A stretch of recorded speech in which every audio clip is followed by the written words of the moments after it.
ভাবেন লভতে সৰ্বম ভগৱানে কৈছে তুমি ভাবিব পাৰিলে সকলো ভাৱনা মোৰ পৰা পূৰণ কৰিব পাৰিব ভাবেন দেৱ দৰ্শনম ভাবিব পাৰিলে দেৱতা দৰ্শন কৰিব পাৰিবা ভাবেন লভতে পৰম জ্ঞানম ভাবিব পাৰিলে পৰম জ্ঞানৰ অধিকাৰী হ'ব পাৰিবা তস্মাৎ ভাৱ অৱলম্বনম এনেকুৱা ভাল কাম কৰিবলৈ ভাবিব লাগিব মই উদ্যোক্তাৰ প্ৰমুখ্যে সমূহ গাঁওবাসীলৈ ব্যাখ্যাৰ প্ৰাৰম্ভণিতে আহ্বান জনাব খুজিছোঁ আপোনালোকে এই কাৰ্যসূচীটো এতিয়া কিমান সংখ্যক ইয়াত হয়তো উল্লেখ কৰা নাই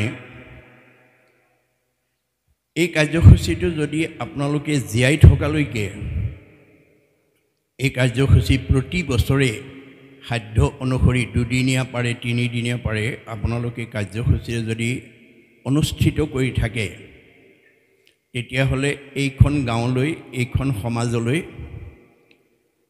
কোনো দুষ্ট জীৱ বৃদ্ধ বয়সত পিতৃ মাতৃক বৃদ্ধাশ্ৰমলৈ পঠিয়াই দিয়া জীৱ এইখন গাঁৱলৈ আহিব নোৱাৰিব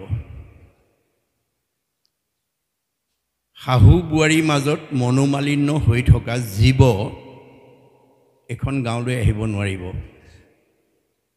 ককাই ভাইৰ মাজত ওচৰ চুবুৰীয়াৰ মাজত মনোমালিন্য কৰি থকা জীৱ ইয়ালৈ আহিব নোৱাৰিব পোহৰৰ ওচৰলৈ যেনেকৈ আন্ধাৰ আহিব নোৱাৰাটো বিজ্ঞানসন্মত বাস্তৱ সত্য ঠিক তেনেকৈ যিখন গাঁৱত যিটো পৰিয়ালত যিখন গৃহত ভগৱন্তৰ গুণনাম চৰ্চা হৈ থাকিব সেইখন ঘৰলৈ কোনো বেয়া জীৱ আহিব নাই ভক্তি মানেই হৈছে পোহৰ পোহৰ মানেই সত্য সত্য মানে ঈশ্বৰ গতিকে যিখন ঘৰত ঈশ্বৰ কৃষ্ণক আপুনি ৰাখিব পাৰিব লাগিব আপোনালোকে আজি ভাগৱত শুনি এনেকুৱা এখন ঘৰত বাস কৰিবলৈ শিকিব লাগিব যিখন ঘৰলৈ কৃষ্ণ নমতাকে আহিব ভগৱন্তক ভকতে মাতিব নালাগে ভগৱন্তই ভকতৰ ঘৰ বিচাৰি ফুৰে এই কথা ভাগৱতৰ দ্বাদশ স্কন্ধত উল্লেখ আছে যিখন ঘৰত পুৱা গধূলি ধূপ ধূনা জ্বলিব যিখন ঘৰত পুৱা গধূলি পৰিয়ালৰ লোকে উপাসনা কৰিব ঈশ্বৰৰ গুণনাম ল'ব সেইখন ঘৰত কৃষ্ণ থাকিব যেই নাম সেই হৰি জানা নিষ্ট কৰি নামৰ সংগ নচাৰন্ত হৰি ভগৱন্তৰ নাম থকা ঘৰখনত পৰিয়ালত সমাজখনত ভগৱন্ত কৃষ্ণ থাকিব কৃষ্ণ থকা ঘৰখন বা সমাজখনৰ পৰিয়াল আনন্দত থাকিব মিলা প্ৰীতিত থাকিব মৰম স্নেহত থাকিব একতাৰ দোলেৰে বান্ধ খাই থাকিব গতিকে এই কৰ্ম আঁচনি মহাপুৰুষে ভাগৱতৰ যোগেদি আমাৰ জীৱশ্ৰেষ্ঠ মানুহৰ কাৰণে উপদেশ বাণী দি থৈ গৈছে আৰু এই পৰিৱেশটো যিখন গাঁৱত যিখন সমাজত মহাপুৰুষৰ মহান অৱদান যিখন নামঘৰত এই কৰ্ম আঁচনি নাথাকিব শ্ৰৱণ কীৰ্তন জড়িত কৃষ্ণৰ নকৰে তৈতেখে ৰাক্ষসীগণে বিঘিনি আচৰে যিখন ঘৰত যিখন সমাজত ঈশ্বৰ কৃষ্ণৰ গুণনাম চৰ্চা নচলে সেইখন গাঁৱলৈ কোন আহিব অঘাসুৰ বকাসুৰ পলম্বাসুৰ অৰিষ্টাসুৰ পুতনা ব্যমাসুৰ ধেনুকাসুৰকে প্ৰমুখ্য কৰি সমস্ত অসুৰবিলাকে আহি সেইখন পৰিয়ালত সেইখন ঘৰত সেইখন সমাজত বাস কৰিব কায়িকভাৱে নাহে দেই গুণগতভাৱে আহিব স্বভাৱগতভাৱে আহিব এই কথা ভাগৱতে কৈছে শ্ৰৱণ কীৰ্তন জড়িত কৃষ্ণৰ নকৰে তৈতেখে ৰাক্ষসীগণে বিঘিনি আচৰে অৰ্থাৎ আসুৰিক স্বভাৱবিলাকে আমাৰ মনত প্ৰভাৱ পেলাব আমাৰ সমাজত কিছুমান এনেকুৱা পৰিয়াল আছে কথা ক'বই নোৱাৰি টিঙিচকৈ খং উঠেই কথা ক'লেই লাঠিডাল উলিয়াই আনেই কঁঠাল ক'লেই ঠেহ পেচ লাগি ৩-৪ দিন মানলৈ ভাত পানী নোখোৱাকৈ উফোন পাতি থাকে এনেকুৱা স্বভাৱ যিখন ঘৰৰ পৰিয়ালৰ আছে সেইখন অসুৰ থকা পৰিয়াল আপোনালোকৰ পৰিয়ালত যদি এজন আসুৰিক স্বভাৱৰ মানুহ থাকে গোটেই পৰিয়ালটোত অশান্তি কৰি থাকিব। তেওঁ নিজেও নষ্ট হ'ব, পৰিয়ালটোকো নষ্ট কৰিব। আপোনালোকৰ সমাজত যদি এজন আসুৰিক স্বভাৱৰ মানুহ থাকে, তেওঁ নিজেও নষ্ট হ'ব, সমাজখনকো বিশৃংখল কৰিব। আপোনালোকে ভাগৱত শুনি এনেকুৱা এখন পৰিয়াল, এনেকুৱা এখন সমাজত থাকিবলৈ শিকিব লাগিব, যিখন সমাজত ইজনে সিজনক আধ্যাত্মিকভাৱে, আত্মিকভাৱে মৰম চেনেহ শ্ৰদ্ধা ভক্তি কৰি থাকিব লাগিব। তেতিয়াহে আমাৰ এই ভাগৱত শুনাৰ সাৰ্থকতা হ'ব। ভাগৱত আমি কিয় শুনিবলৈ আহিব লাগে? আমাৰ বেয়া স্বভাৱবোৰ এৰি ভাল স্বভাৱবিলাক ল'বৰ কাৰণে। বেয়া এৰি ভাল লোৱাটোৱেই বৈজ্ঞানিক দৃষ্টিভংগী। ভাগৱত নুশুনা মানুহ শুদ্ধ হ'ব নোৱাৰে। যি মানুহে ভাগৱত শুনিব, দশম কীৰ্তন, ঘোষা, ৰত্নাৱলী, গীতা ভাগৱত শুনিব, সি ডেকা ল'ৰাই হওক বা গাভৰু ছোৱালীয়ে হওক, জীয়াৰীয়ে হওক বা বোৱাৰীয়ে হওক, মতা মানুহেই হওক বা মাইকী মানুহেই হওক, তাৰ জীৱটো নিৰ্মল হৈ যাব, পবিত্ৰ হৈ যাব। কেনেকৈ পবিত্ৰ হ'ব? মহাপুৰুষ মাধৱদেৱে ঘোষাত লিখিছে, কৰ্ণপথে ভকতৰ হিয়াত প্ৰৱেশী হৰি, দুৰ্বাসনা হৰে সমস্তই, জলৰ যতে কমল যেহেন শৰৎ কালে, স্বভাৱতে নিৰ্মল হয়। শৰৎকালৰ পানী যেনেকৈ স্বভাৱতে নিৰ্মল হৈ যায়, কৃষ্ণ কথা যি শুনিব তাৰ হৃদয়খন তেনেকৈ পবিত্ৰ হৈ যায়। কৃষ্ণ কথা শুনা জীৱ ইমানেই পবিত্ৰ হৈ যাব, বিজ্ঞানে স্বীকাৰ কৰিছে যে আমাৰ এই পৃথিৱীৰ উপৰিভাগত যি বায়ুমণ্ডল আছে, ইয়াক ঘনত্বৰ ওপৰত 3টা স্তৰত ভাগ কৰি থৈছে বিজ্ঞানে: ট্ৰপস্ফিয়াৰ, টেট্ৰস্ফিয়াৰ, আইনস্ফিয়াৰ।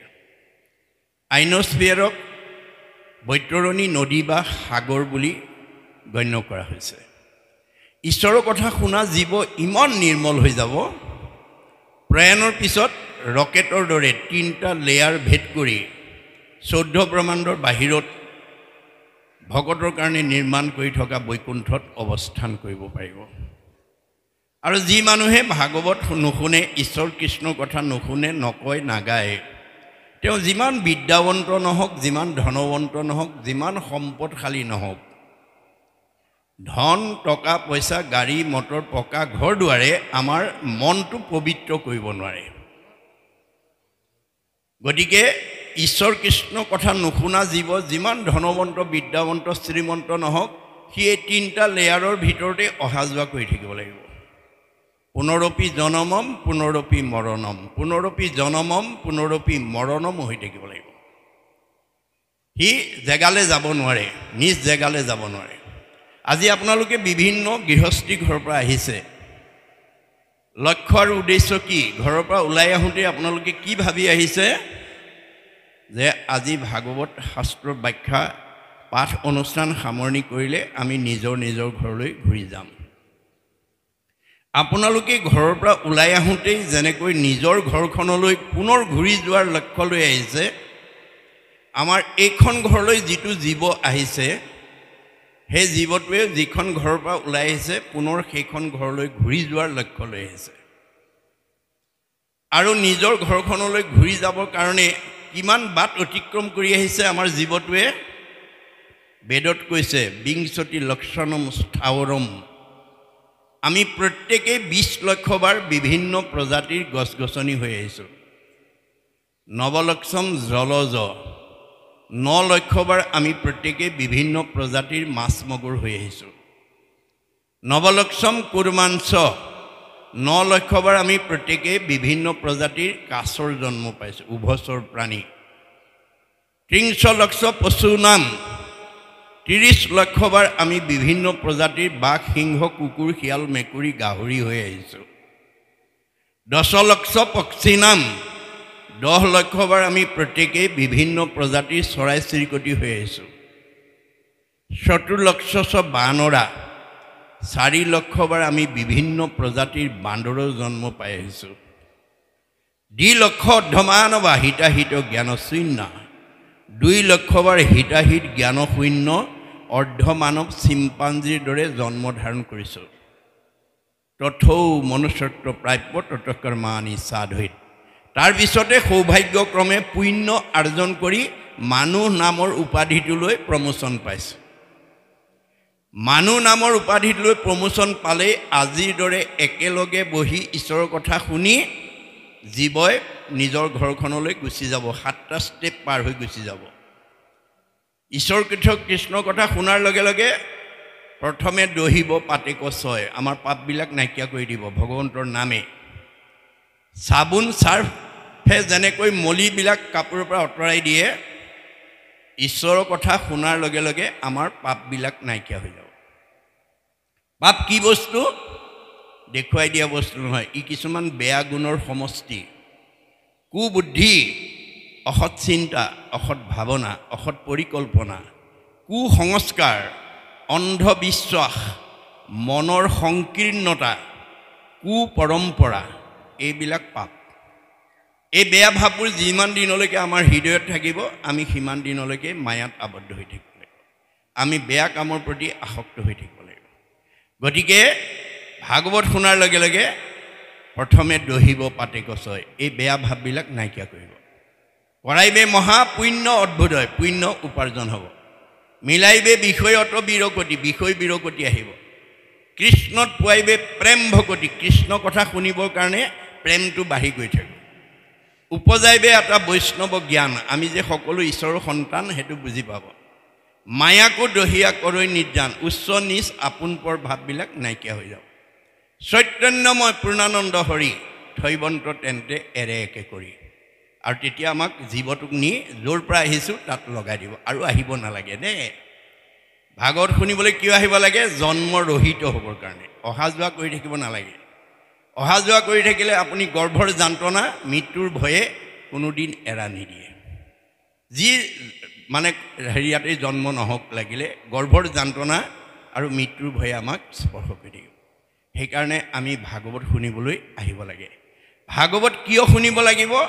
ভাগৱততে কৈছে, আকৌ শুনি বন্ধ্যা নাৰী পুত্ৰ হুৱে গুণৱন্ত। ভাগৱত শুনিলে ল'ৰা ছোৱালী নোহোৱা মাইকী মানুহে সুযোগ্য সন্তান পোৱাৰ যোগ্যতা লাভ কৰে বুলি ভাগৱতত কৈছে। আকৌ শুনি বন্ধ্যা নাৰী পুত্ৰ হুৱে গুণৱন্ত, দুৰ্জনো সজন হুৱে দুখী ধনৱন্ত। বেয়া মানুহ ভাল হৈ যাব, দুখীয়া মানুহ ধনী হৈ যাব। আপোনালোকৰ এই বগীদল ভকত গাঁৱত যদি কোনোবা দুখীয়া মানুহ ধনী হ'ব খুজিছে, ভাগৱত শুনিবলৈ যত্ন কৰক। কোনোবা দুষ্ট মানুহ যদি সন্ত হ'ব বিচাৰিছে, ভাগৱত শুনিবলৈ যত্ন কৰক। কোনোবা যদি সতী সন্তান নোহোৱা মাতৃ আছে, আপোনালোকে ভাগৱত শুনিবলৈ যত্ন কৰক। মহাপুৰুষে আহ্বান জনাইছে, কৰা পান ফল ইটো যাৰ আছে ভাগ্য যিটো। আজি আপোনালোক যিসকল আহিছে, ভাগ্যৱানসকলেহে আহিছে বুলি মহাপুৰুষে স্বীকাৰ কৰিছে ভাগৱতত। কৰা পান ফল ইটো যাৰ আছে ভাগ্য যিটো, ৰস বিভাৱনত চতুৰ। আপোনালোকক আজি টেঙৰ মানুহ বুলি কৈছে। ভাগৱত শুনিবলৈ অহা মানুহবিলাক টেঙৰ মানুহ। সাধুৰ সংগ অনুসৰি কৃষ্ণ কথা কৰ্ণে ভৰি, সমস্ত আপদ কৰা দূৰ। ভাগৱত শুনাৰ লগে লগে আপুনি আপদমুক্ত হৈ যাব। মলি কাপোৰত চাবোন চাৰ্ফ দিয়াৰ লগে লগে মলিবিলাক আঁতৰ হৈ যাব। এইটো যেনেকৈ বিজ্ঞানসন্মত সত্য। আপোনালোকেহে জানিব আপোনালোকে কি আপদত ভুগি আছে। পাৰিবাৰিক জীৱন, দাম্পত্য জীৱন, সাংসাৰিক জীৱন, যুগ্ম জীৱন, সামাজিক জীৱনত কোনে কি সমস্যাত আছে, কোনে কি কষ্ট ভুগি আছে, আপোনালোকেহে জানিব। কিন্তু কষ্ট ভোগ কৰি থকাটো কাৰোৱে কাম্য নহয়। আমি কোনেও দুখত থকাটো নিবিচাৰোঁ, আমি সদায় সুখত থকাটো বিচাৰোঁ। গতিকে আপুনি বিচাৰিলেই নহ'ব, আপুনি শাস্ত্ৰৰ উপদেশবিলাক শুনিব লাগিব। গীতা, ভাগৱত, দশম ঘোষা, কীৰ্তন ৰত্নাৱলীত মহাপুৰুষে জীৱনশৈলীৰ যিবিলাক নিয়ম বান্ধি থৈছে। আজি 60 বছৰৰ ওপৰৰ সকলতকৈ আজি এই 3 দিনীয়া অনুষ্ঠানলৈ আপোনালোকৰ গাঁৱৰ যুৱক যুৱতী নৱদম্পতীবিলাক বেছিকৈ আহিব লাগে। কিয় আহিব লাগে? তেওঁলোকৰ সৃষ্টিৰ সময় আছে। গতিকে 60 বছৰৰ ওপৰৰ সকলতকৈ ডেকা গাভৰুবিলাক বেছিকৈ আহিব লাগে ভাগৱত শুনিবলৈ। কিয়? আজি যিসকল ডেকা গাভৰু হৈ আছে, কালিলৈ তেওঁলোক সংসাৰ কৰিব লাগিব। তেওঁলোকে কাইলৈ সংসাৰ কৰিব লাগিব, এইটো প্ৰকৃতিৰ নিয়ম। কিয় সংসাৰ কৰিব লাগে? এয়া ঋষিমুনিৰ প্ৰশ্ন।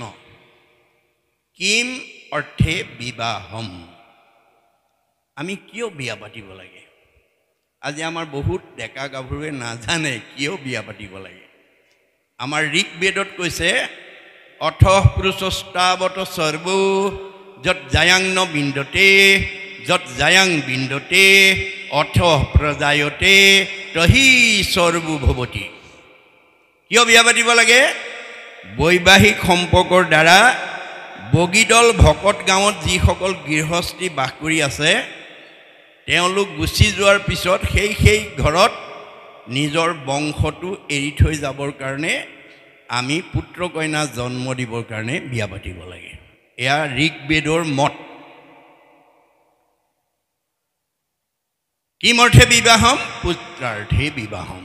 কিয় বিয়া পাতিব লাগে? পুত্ৰ কন্যা জন্ম দিবৰ কাৰণে বিয়া পাতিব লাগে। কিমৰ্থে পুত্ৰম, কি কাৰণে পুত্ৰ কন্যা জন্ম দিব লাগে? পুন্নাম নৰকে তাৰ এতে ইতিহি পুত্ৰাহ। পুন্নাম নৰকৰ পৰা 84 নৰকৰ ভিতৰত আটাইতকৈ দুখ লগা নৰকখনেই হ'ল পুন্নাম নৰক। ই কেতিয়া আহিব? কালৰ অতৰ্কিত গতিত 60 বছৰৰ পিছৰ পৰা পুত্ৰ কন্যা জন্ম দিয়া পিতৃ মাতৃ জীৱনলৈ এটাৰ পিছত এটাকৈ ওৱান আফটাৰ আনাডাৰ, এটাৰ পিছত এটাকৈ কালৰ অতৰ্কিত গতিত আপোনাৰ দেহ জগতখনলৈ পুন্নাম নৰক নামি আহিব। আজি দেখা কিচকিচীয়া চুলিকেইডাল লাহে লাহে মৰাপাতৰ দৰে বগা হৈ যাব।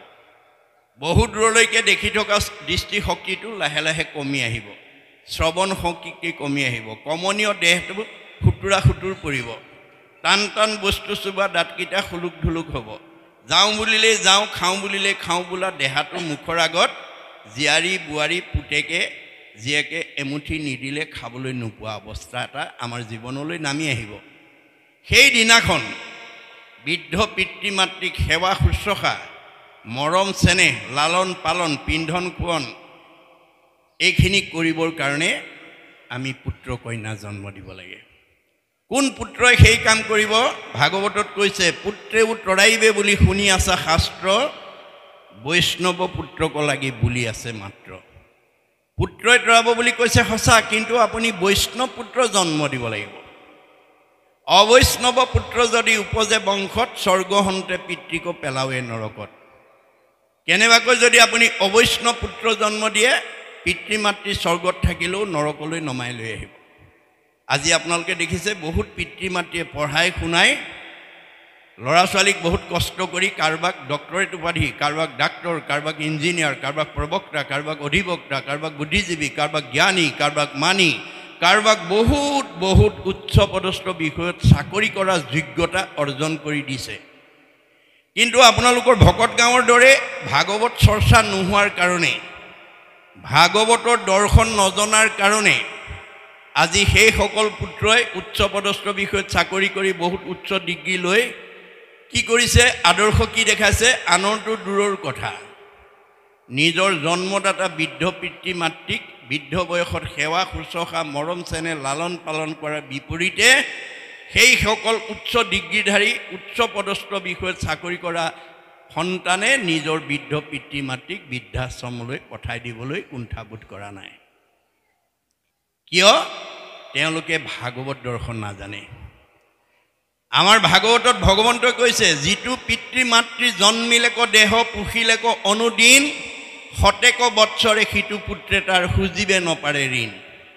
যি পিতৃ মাতৃয়ে আমাক জন্ম দি এই বিশ্ব সংসাৰ দেখালে, আমাৰ মানৱ জীৱনৰ 100টা বছৰত তেওঁলোকৰ ঋণ আমি পৰিশোধ কৰিব নাজানো।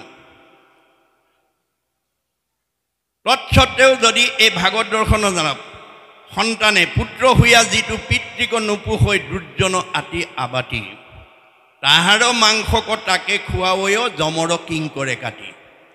কোনোবা সন্তানে যদি নিজৰ পিতৃ মাতৃক যদি বৃদ্ধ বয়সত সেৱা শুশ্ৰূষা নকৰে, মৰম চেনেহ নকৰে, লালন পালন নকৰে, তেতিয়াহ'লে তেওঁলোক ইমান দুখৰ দোষী হ'ব লাগিব, তেওঁলোকৰ মাংস কাটি কাটি জম কিং কৰে তেওঁকে খুৱাব। অকল সিমানেই নহয়, বৃদ্ধ পিতৃ মাতৃ গুৰু বন্ধুজন নুপুষে পিতৃ পুত্ৰক নিশ্বাস কাঢ়ন্তে জীৱন্তে থাকন্তে জানিবা সিটো মৃতক বৃদ্ধ পিতৃ মাতৃক সেৱা শুশ্ৰূষা মৰম চেনেহ নকৰা সন্তান যদিও উশাহ নিশাহ লৈ আছে ভগৱানে কৈছে তেওঁ জীয়াতেই মৰা অকল সিমানেই নহয় বৃদ্ধ পিতৃ মাতৃ গুৰু বন্ধুজন নুপুষে পিতৃ পুত্ৰক নিশ্বাস কাঢ়ন্তে জীৱন্ত থাকন্তে জানিবা সিটো মৃতক সি জীয়াতে মৰা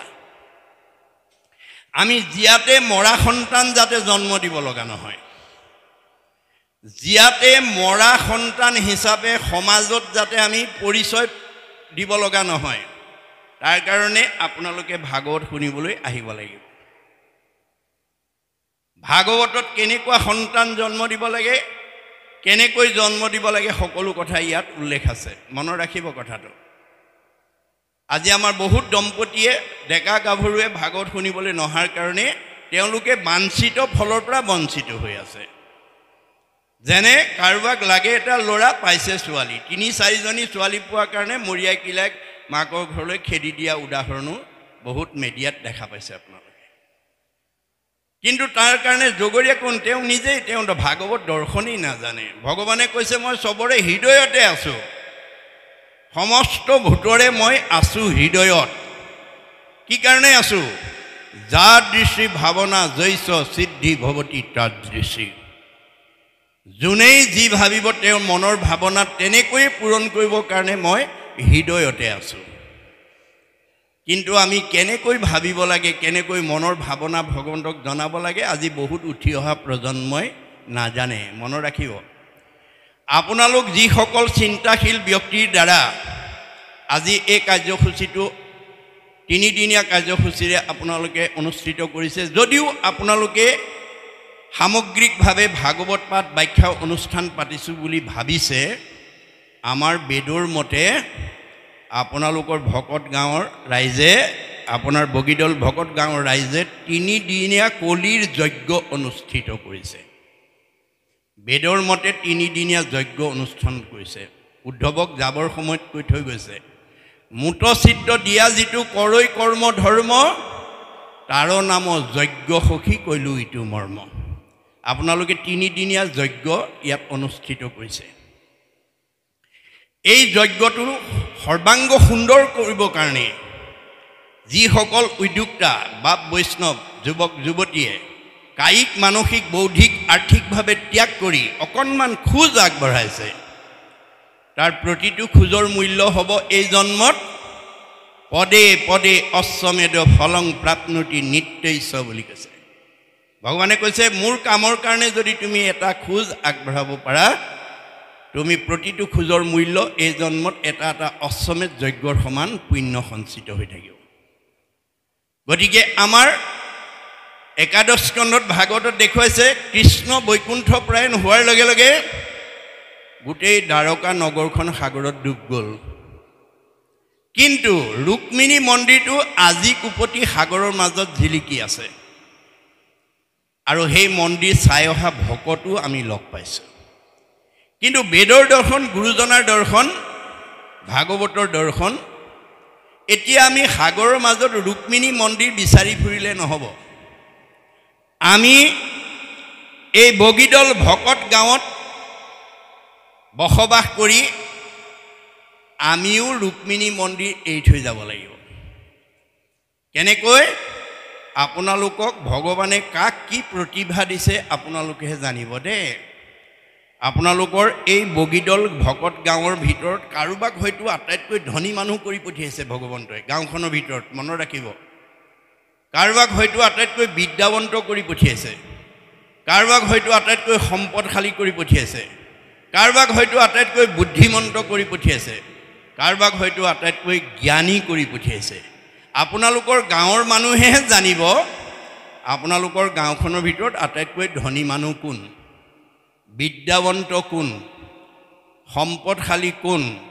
বুদ্ধিমন্ত কোন জ্ঞানী মানুহ কোন কিন্তু আপোনালোকক যে গাঁওখনৰ ভিতৰত আটাইতকৈ এটা সুকীয়া প্ৰতিভা দি পঠিয়াইছে তাৰ পৰা ভগৱানে কি বিচাৰিছে তোমাক মই বগীদল ভকত গাঁৱৰ ভিতৰত আটাইতকৈ ধনী মানিক কৰি পঠিয়াইছোঁ, জ্ঞানী মানিক কৰি পঠিয়াইছোঁ, বুদ্ধিমন্ত পঠিয়াইছোঁ, সম্পদশালী কৰি পঠিয়াইছোঁ। এই প্ৰতিভাটো মোৰ কামত ব্যৱহাৰ কৰিবলৈ শিকিবা।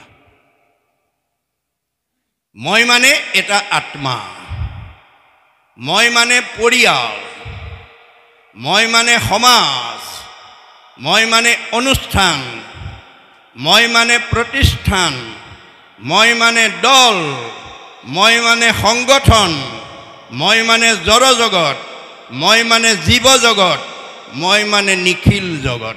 ভগৱানে নিজ মুখে কৈ গৈছে, অহমে বাস্যমে অগ্ৰে ন অন্যত সৎ অসৎ পৰম প্ৰচ্ছাদ অহম যু এতৈছ যু অৱশিষ্যতে সুস্য অহম। আদিত মই, মধ্যত মই, শেষত ময়েই থাকিম। তুমি দেখা জগতখন মিছা, জগত মিথ্যা, ব্ৰহ্ম সত্য, ব্ৰহ্মহে সঁচা। ব্ৰহ্ম কি? জীৱ ব্ৰহ্ম এব কেৱলম, জীৱই ব্ৰহ্ম। আপুনি তৃণমূল এটা আত্মাৰ পৰা গাঁওখনৰ, পৰিয়ালৰ, সমাজৰ, অনুষ্ঠানৰ, প্ৰতিষ্ঠানৰ, দল সংগঠনৰ উন্নতিৰ কাৰণে, গাঁওখন উন্নয়ন কৰিবৰ কাৰণে, সমাজখনক আগবঢ়াই নিবৰ কাৰণে, একতাৰ দোলেৰে বান্ধি ৰাখিবৰ কাৰণে, মৰম চেনেহৰ মাজত থাকিবৰ কাৰণে আপুনি কি সৎ অৱদান গাঁওখনৰ কাৰণে এৰি থৈ গ'ল? এয়াই হ'ব আপোনালোকৰ কাৰণে ৰুক্মিণী মন্দিৰ। আপোনালোকে এই বগীদল ভকত গাঁৱত জন্মগ্ৰহণ কৰি মৰাৰ পিছতো জীয়াই থাকিব যদি সৎ কাম, ভগৱানে দিয়া প্ৰতিভাটো যদি তেওঁৰ কামত ব্যৱহাৰ কৰিবলৈ শিকে। আজি শংকৰ মাধৱ আমাৰ মাজত কায়িকভাৱে নাই, মহাত্মা গান্ধী নাই, জ্যোতিপ্ৰসাদ আগৰৱালা নাই, আপোনাৰ মহান মহান পুৰুষসকল আজি আমাৰ মাজত কায়িকভাৱে নাই, কিন্তু তেওঁলোকে সমাজৰ কাৰণে, দহৰ উপকাৰৰ কাৰণে যি সৎ অৱদান দি থৈ গ'ল, সেই অৱদানে তেওঁলোকক আজি চিৰ সজীৱ কৰি ৰাখিছে। আপোনালোকেও এই আদৰ্শৰে জীয়াই থকা দিনকেইটা যাতে আগুৱাই নিব পাৰে। যিখন গাঁৱত আপোনাক ভগৱন্তই ৰাখিছে, য'ত ৰাখিছে, আপুনি তাতেই থাকি ভকতিৰ দ্বাৰা সুখে দুখে মুখে জুনো চাৰে ৰাম নাম ভগৱন্তত ভক্তি সাধন কৰি আপোনালোকে যাতে জীয়াই থাকোঁতে শান্তিত থাকিব পাৰে, মৰিলে যাতে সৎগতি পায়, তাৰ কাৰণে আমাৰ ভাগৱতে সকলো নিয়মৰ কথা কৈ থৈছে। আজি আমাৰ ডেকা গাভৰুবিলাকে এই নিয়মৰ কথা নজনাৰ কাৰণে বাঞ্ছিত ফলৰ পৰা বঞ্চিত হৈ থাকে। কোনোবা দম্পতীক লাগে এটা ল'ৰা, পায় এজনী ছোৱালী, কাৰোবাক লাগে এজনী ছোৱালী, পায় কোনোবাই ল'ৰা। গণ্ডগোল ক'ত লাগিল? ৰহস্য ক'ত? এই ৰহস্য ভেদ কৰিব লাগিব। ৰহস্যক জানে যিটো লোক, সততে কীৰ্তন কৰে মোক, ধৰি দৃঢ় ব্ৰত কৰি যত্ন বিপৰীত। আজি আপোনালোকে ভাগৱত শুনিবলৈ বহুত যত্নৰে আহিব লাগিব, বহুত মানে ত্যাগ স্বীকাৰ কৰিব লাগিব। অৰ্জুনক কৈছে, জীৱনৰ যিটো দিনত মোৰ সুনিৰ্মল কথা তোমাৰ কৰ্ণগোচৰ হ'ব, সেইদিনা তুমি দুগুণ পাপৰ পৰা নিজক মুক্ত কৰিব পাৰিবা। অপৰম মংগল নাম যিপুনু চৰ্ধায়ে শুনৈ, হৰৈ পাপ তাহাৰ দুগুণ, অনিচ্ছাত এক গুণ, শ্ৰদ্ধাত দুগুণ নাম। এহি মতে বুজিবা অৰ্জুন। অৰ্জুনক কোৱাৰ চলে আমাক কৈ আছে, আপুনি আজি ইয়ালৈ ভাগৱত শুনিবলৈকে আহিছে দেই, আমি সকলো ভাগৱত শুনিবলৈকে আহিছোঁ। সেইমতে আমাৰ চবৰে নম্বৰ, পুণ্য নম্বৰটো সমান হ'ব লাগিছিলে, কিন্তু নহ'বও পাৰে। এতিয়া মেট্ৰিকৰ ৰিজাল্ট দিছে আজি দুদিনৰ আগত, আপোনালোকে গম পাইছে। একেখন স্কুলৰে ছাত্ৰ, একেকেইজন মাষ্টৰে পঢ়াইছিলে একেখনেই প্ৰশ্ন কাকত, কিন্তু ফলাফল বেলেগ বেলেগ। একেখন স্কুলৰ ল'ৰা ছোৱালীয়ে একেকেইজন মাষ্টৰে পঢ়োৱা শিক্ষা লৈ কোনোবাই ষ্টেণ্ড কৰিছে, কোনোবাই ডিষ্টিংশ্যন পাইছে, কোনোবাই ষ্টাৰ পাইছে, কোনোবাই লেটাৰ পাইছে, কোনোবাই ফাৰ্ষ্ট ডিভিজন, কোনোবাই ছেকেণ্ড ডিভিজন, কোনোবাই থাৰ্ড ডিভিজন, কোনোবাই ফেইল কৰিছে। গণ্ডগোল ক'ত লাগিল?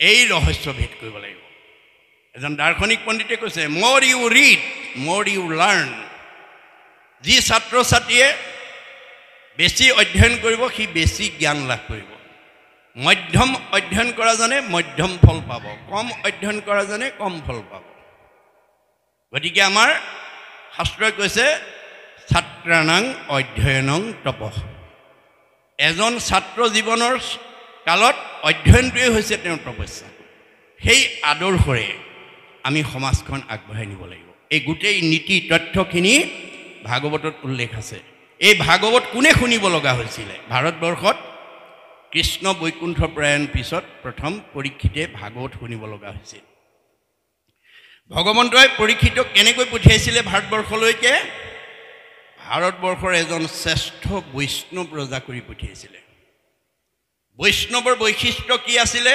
শাস্ত্ৰত কৈছে সাধুৰ সেৱা নাম ধৰ্ম কৰিবেক সাৰ বৈষ্ণৱ বোলয় এহি তত্ত্ব আছে যাৰ সাধুৰ প্ৰতি যাৰ শ্ৰদ্ধা নামৰ প্ৰতি যাৰ আস্থা থাকিব সি ডেকা ল'ৰাই হওক বা গাভৰু ছোৱালীয়ে হওক বোৱাৰীয়ে হওক বা জীয়াৰীয়ে হওক শাহুৱেই হওক বা শহুৰেই হওক পিতৃয়ে হওক বা মাতৃয়ে হওক যাৰ সাধুৰ প্ৰতি শ্ৰদ্ধা থাকিব নামৰ প্ৰতি আস্থা থাকিব সেইজন গুণত বৈষ্ণৱ মনত ৰাখিব বৈষ্ণৱৰ অন্যতম বৈশিষ্ট্য কি এনেকৈ নামঘৰত কোনো ধৰ্মালোচনী সভাত কোনো পাঠ প্ৰসংগত বহাৰ পিছত বৈষ্ণৱে গ্ৰাম্য কথা নাপাতে চাহ তামোলৰ কথা নাপাতে ধন টকা পইচা কথা নাপাতে পৰিয়ালৰ পাৰিবাৰিক জীৱনৰ কথা নাপাতে বৈষ্ণৱ গুণসম্পন্ন ব্যক্তিৰ স্বভাৱ কি বিঠা বাক্য নুবুলিব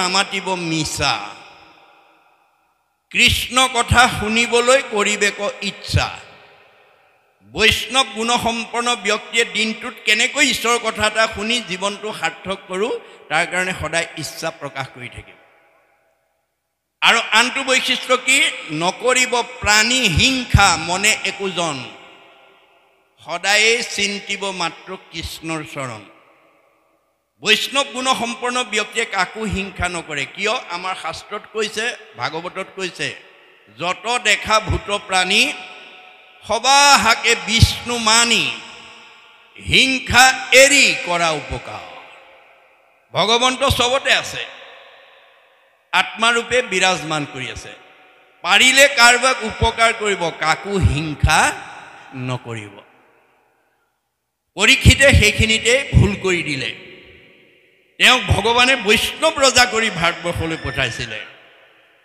তেওঁ প্ৰাণী হিংসা কৰিবৰ কাৰণে গুচি গ'ল মৃগয়া কৰিবলৈ গুচি গ'ল যাৰ কাৰণে তেওঁৰ পাপ সিদ্ধ হ'ল পহুৰ পিছে পিছে দৌৰি পিয়াহত অণ্ঠ শুকাই পানী বিচাৰি সমীক ঋষিৰ আশ্ৰমত প্ৰৱেশ কৰিলে যিটো সময়ত সমীক ঋষিয়ে একান্ত মনে ঈশ্বৰক ধ্যান কৰি আছে কোন আহিছে কোন অহা নাই নাজানে গম নাপায়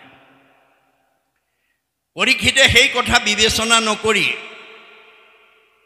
পদমৰ্যাদাক প্ৰাধান্য দি মই দেশৰ ৰজা তুমি মোৰ প্ৰজা তোমাৰ আশ্ৰমত আহিছোঁ তুমি মোক মান্যতা দিয়া নাই এই বুলি তেওঁ পদমৰ্যাদাক অহংকাৰ কৰি গৰ্ব কৰি অবিবেচনা কৰি খঙত একো নাই হৈ ধনুৰ আগেৰে মৰা সাপ এটা আনি সমীক ঋষিৰ ডিঙিত মেৰিয়াই গুচি গ'ল খবৰটো খেলি থকা পুত্ৰ সিংগী মুনিৰ কাণত পৰাৰ লগে লগে দৌৰি আহি দেখিলে হয় দেউতাকৰ ডিঙিত কোনোবা অধমে মৰা সাপ পাই থৈ গৈছে লগে লগে সিংগী মুনিয়েও খঙত একো নাই হৈ অভিশাপ দি দিলে মোৰ দেউতাৰ ডিঙিত যোনে এনেকৈ মৰা সাপ আৰি থৈ গৈছে এই তক্ষকেই তেওঁক 7 দিনত দংশন কৰি মাৰিব খবৰটো লগৰীয়া মুখে পৰীক্ষিত কৰ্ণগোচৰ হোৱাৰ লগে লগে